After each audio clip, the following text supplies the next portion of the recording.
ہمدان نے خبردار کیا ہے کہ اسرائیلی قبضے کے منصوبے فلسطینی عوام سے آگے بڑھ کر پورے خطے کے لیے خطرہ بن گئے ہیں۔ ہم قبضے کے خلاف اپنی ذمہ داری آخر تک نبھا رہے ہیں اور اپنے بھائیوں سے بھی اپنی ذمہ داریاں نبھانے کی توقع رکھتے ہیں۔ کوئی بھی غفلت صرف فلسطینی عوام کو ہی متاثر نہیں کرے گی بلکہ غفلت برتنے والی قوموں پر بھی منفی اثرات مرتب کریں گے۔ اٹلی کے وزیر خارجہ اینٹونی تیجانی سرکاری دورے پر شام پہنچ گئے۔ شام میں اپنی مصروفیات کے دوران انہوں نے دارالحکومت دمشق میں اموی جامع مسجد کی زیارت کی۔ تیجانی نے اپنے ہمراہ وفد سے مسجد سے متعلق معلومات حاصل کی۔ توقع ہے کہ وہ شام کی نئی انتظامیہ کے ساتھ بھی ملاقات کریں گے۔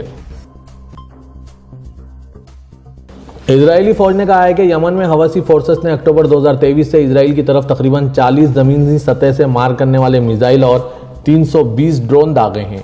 حوثیوں نے غزہ میں فلسطینیوں کے ساتھ یکجہتی کا حوالہ دیتے ہوئے اسرائیل پر چھٹ پٹ میزائل اور ڈرون حملے کیے۔ اس کے جواب میں اسرائیل نے یمن میں کئی بڑے اور مہلک فضائی حملے کیے ہیں۔ اسرائیل ڈیفنس فورسز کی طرف سے جاری کردہ ایک بیان کے مطابق اس کی فضائی دفاعی صف نے زیادہ تر میزائلوں کو روک دیا۔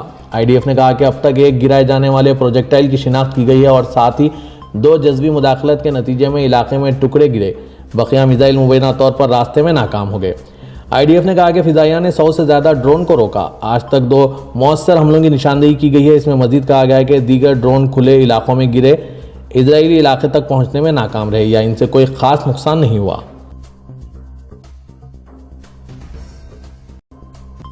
ایرانی وزارت خارجہ کے ترجمان اسماعیل بقائی نے یمن میں بنیادی ڈھانچے کے اہداف کے خلاف امریکہ اور برطانیہ کے نئے فضائی حملوں کی سخت مذمت کی۔ امریکی برطانوی اتحاد کی جانب سے گزشتہ روز پہلے 3 یمنی صوبوں صنعاء، عمران اور حدیدہ کے اندر متعدد اہداف پر فضائی حملے شروع کرنے کے بعد انہوں نے وزارت کے ایک بیان میں یہ تبصرہ کیا۔ بقائی نے زور دے کر کہا کہ ایسے مجرمانہ اقدامات یمنی عوام کے مظلوم فلسطینیوں کے ساتھ حمایت اور یکجہتی کے اظہار کے عزم کو متاثر کرنے میں ناکام رہیں گے۔ انہوں نے کہا کہ یمن کے بنیادی ڈھانچے کے خلاف امریکہ اور برطانیہ کی مسلسل جارحیت بین الاقوامی قانون اور اقوام متحدہ کے چارٹر کے اصولوں کی صریح خلاف ورزی ہے۔ انہوں نے عالمی برادری بالخصوص مسلم اور علاقائی ممالک سے سنجیدہ اقدام اٹھانے کا مطالبہ کیا۔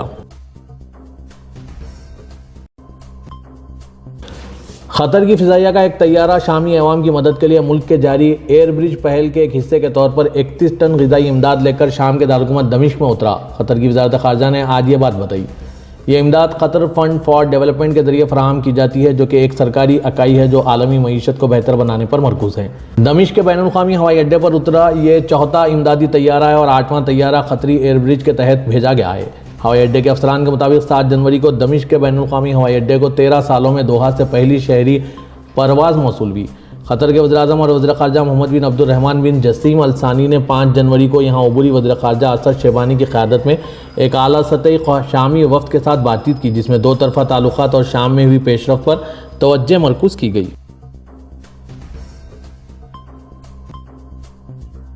دنیا کے امیر ترین شخص ایلن مسک نے جرمنی کی انتہائی دائیں بازو کی جماعت الٹرنیٹیو فار جرمنی کے لیے اپنی مکمل حمایت کا اعلان کیا۔ فرانسیسی خبر رساں ایجنسی ادارے AFP کے مطابق ایک مرتبہ پھر یورپی سیاست میں مداخلت کرتے ہوئے سماجی رابطے کی ویب سائٹ ایکس پر لائیو سٹریم کے دوران ایلن مسک نے AFD کی رہنما ایلیسیا وائڈل کی کھل کر حمایت کی۔ ٹیسلا اور اسپیس ایکس کے سربراہ اور نو منتخب امریکی صدر ڈونالڈ ٹرمپ کے اتحادی نے ایلیسیا وائڈل کے ساتھ بحث کے دوران کہا کہ صرف AFD جرمنی کو بچا سکتی ہے، کہانی ختم۔ انہوں نے مزید کہا کہ لوگوں کو اس سیاسی جماعت کی حمایت کرنی چاہیے ورنہ جرمنی میں حالات بہت زیادہ خراب ہونے والے ہیں۔ ایلن مسک جنہوں نے گزشتہ سال ٹرمپ کو انتخابات میں کامیاب کرانے کے لیے اپنے اثر و رسوخ اور دولت کا بے پناہ استعمال کیا تھا اور اب 23 فروری کو جرمنی میں وقت سے پہلے ہونے والے انتخابات میں AFD کے لیے آواز اٹھا رہے ہیں۔ انہوں نے ایلیسیا وائڈل کو معقول شخص قرار دیتے ہوئے جرمن ووٹر سے کہا ہے کہ میں تجویز دوں گا کہ لوگ AFD کو ووٹ دیں۔ اسرائیل کی طرف سے جاری نسل کشی کی لپیٹ میں آئی غزہ کی پٹی میں زخمیوں اور مریضوں کی مدد کے لیے مختلف ممالک سے 14 ڈاکٹروں کی ایک ٹیم غزہ پہنچی ہے۔ بین الاقوامی خود مختار امدادی تنظیم رحمہ ورلڈ وائڈ کے سربراہ شادی زادہ نے غزہ میں منعقدہ پریس کانفرنس میں کہا کہ 12 جراحوں اور 2 ڈاکٹروں پر مشتمل ٹیم فلسطینی عوام کی مدد کے لیے غزہ پہنچی ہے۔ زادہ نے کہا کہ ہماری یہاں آمد کا مقصد ایک انسانی پیغام دینا اور ادویات و طبی سامان کی شدید قلت کی وجہ سے آبادی کی المناک صورتحال کو اجاگر کرنا ہے۔ انہوں نے حملے بند کرنے اور فلسطینیوں کی شرائط زندگی کو بہتر بنانے کی ضرورت پر زور دیا اور کہا کہ ہمیں جاری محاصرہ اور نسل کشی کی وجہ سے عوامی صحت اور معیار زندگی میں خرابی پر تشویش کا سامنا ہے۔ غزہ مختلف وبا اور قحط کا سامنا کر رہا ہے اور بچے بھوک اور سردی سے مر رہے ہیں۔ شادی زادہ نے غزہ میں ادویات اور طبی سامان کی فراہمی کا مطالبہ کیا اور کہا ہے کہ امداد اور طبی سامان کے بغیر ڈاکٹر زخمیوں اور مریضوں کے علاج کے لیے ضروری خدمات فراہم نہیں کر سکیں گے۔ چین سے پھیلا HMPV ہیومن میٹانیومو وائرس تیزی سے دیگر ممالک میں بھی پھیلنے کی اطلاع سامنے آ رہی ہے۔ غیر ملکی ذرائع ابلاغ کے مطابق HMPV وائرس مختلف ممالک تک پہنچ گیا ہے، جس میں ہندوستان، ملیشیا، قزاقستان، برطانیہ، امریکہ، یونان اور سنگاپور شامل ہیں۔ رپورٹس کے مطابق یہ وائرس خاص طور پر بچوں کو نشانہ بنا رہا ہے، جس سے ماہرین طب میں تشویش کی لہر دوڑ گئی ہے۔ ماہرین کا کہنا ہے کہ HMPV زیادہ خطرناک نہیں، اس سے سنگین بیماریوں کا خطرہ کم ہے، لیکن اس کے پھیلاؤ کو روکنا ضروری ہے، خاص طور پر ان لوگوں کے لیے جو قوت مدافعت میں کمزور ہیں۔ اس وائرس کے متاثرین میں زیادہ تر 5 سال سے کم عمر کے بچے اور 65 سال سے زائد عمر کے بزرگ شامل ہیں، اور زندگی میں کسی بھی وقت اس کا سامنا دوبارہ بھی ہو سکتا ہے۔ ماہرین کے مطابق بچوں میں اس وائرس کا شکار ہونا معمولی بات ہے، کیونکہ ایک تحقیق کے مطابق تقریباً ہر بچہ 5 سال کی عمر تک ایک بار HMPV کا شکار ہوتا ہے۔ برطانیہ کی یونیورسٹی آف ایسٹ اینگلیا کے میڈیکل پروفیسر ڈاکٹر پال کا کہنا ہے کہ بچوں میں HMPV کی موجودگی عام بات ہے اور اس پر زیادہ فکر کرنے کی ضرورت نہیں ہے۔ HMPV عام طور پر سانس کی نالی میں انفیکشن پیدا کرتا ہے، جو کھانسی اور نزلے کی صورت میں ظاہر ہوتا ہے، تاہم یہ وائرس اکثر بچوں میں بغیر کسی سنگین اثرات کے گزر جاتا ہے۔ ماہرین نے والدین کو احتیاطی تدابیر اپنانے کی تاکید کی ہے، جیسے کہ ہاتھوں کی صفائی، پرہجوم مقامات سے پرہیز اور سردیوں میں اضافی احتیاط۔ اگر کسی بچے کو کھانسی، نزلہ یا سانس لینے میں دشواری محسوس ہو رہی ہو تو فوری طور پر ڈاکٹر سے رجوع ہوں۔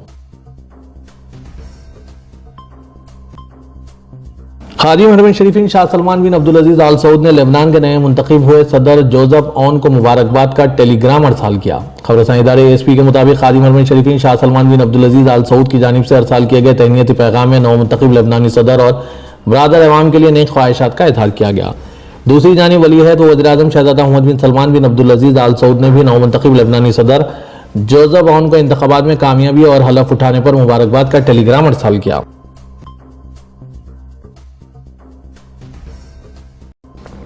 پاکستان کے سابق کرکٹر اقبال سکندر نے سعودی عربین کرکٹ فیڈریشن میں جنرل مینیجر آف کرکٹ کا چارج سنبھالا ہے۔ اس سے قبل سعودی کرکٹ فیڈریشن نے اقبال سکندر کو اس عہدے پر تعینات کرنے کا باضابطہ اعلان کیا تھا۔ فیڈریشن کا اقبال سکندر کے تقرر کے حوالے سے کہنا ہے کہ یہ تقرری سعودی عرب میں کرکٹ کی ترقی اور ایک اہم اسپورٹس کے طور پر اس کی پوزیشن کو مضبوط بنانے کے لیے ہمارے عزم کو ظاہر کرتا ہے۔ اقبال سکندر نے پاکستان کی طرف سے 4 ون ڈے انٹرنیشنل کھیلے ہیں، وہ 1992 کے ورلڈ کپ کے فاتح ٹیم کا حصہ تھے۔ میڈیا سے بات کرتے ہوئے سابق پاکستانی کرکٹ اقبال سکندر نے چارج سنبھالنے کی تصدیق کی اور کہا کہ میری بنیادی ذمہ داریوں میں مملکت میں کرکٹ کو ڈیولپ کرنا، ایونٹ آرگنائز کرنا اور ایڈمنسٹریٹو امور کو دیکھنا ہے۔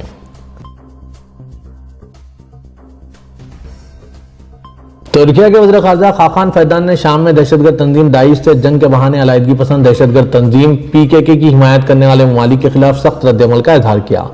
انہوں نے استنبول میں میڈیا کے نمائندوں سے ملاقات میں کہا کہ یورپ کے کچھ چھوٹے ممالک کی امریکہ کے ساتھ مل کر شام میں مخصوص آپریشن کرنے اور وہاں سے اظہار خیال کے حوالے سے اختیار کردہ پالیسیاں نہ تو خود انہیں فائدہ پہنچا رہی ہے اور نہ ہی خطے کو۔ اگر وہ امریکہ کی عدم موجودگی والے علاقے میں داخل ہو کر آپریشن کر سکتے ہیں یا وہاں فوجی قوت رکھ سکتے ہیں تو ہمیں دکھائے، ہم بھی دیکھیں گے، لیکن ہم جانتے ہیں کہ ایسا نہیں ہے۔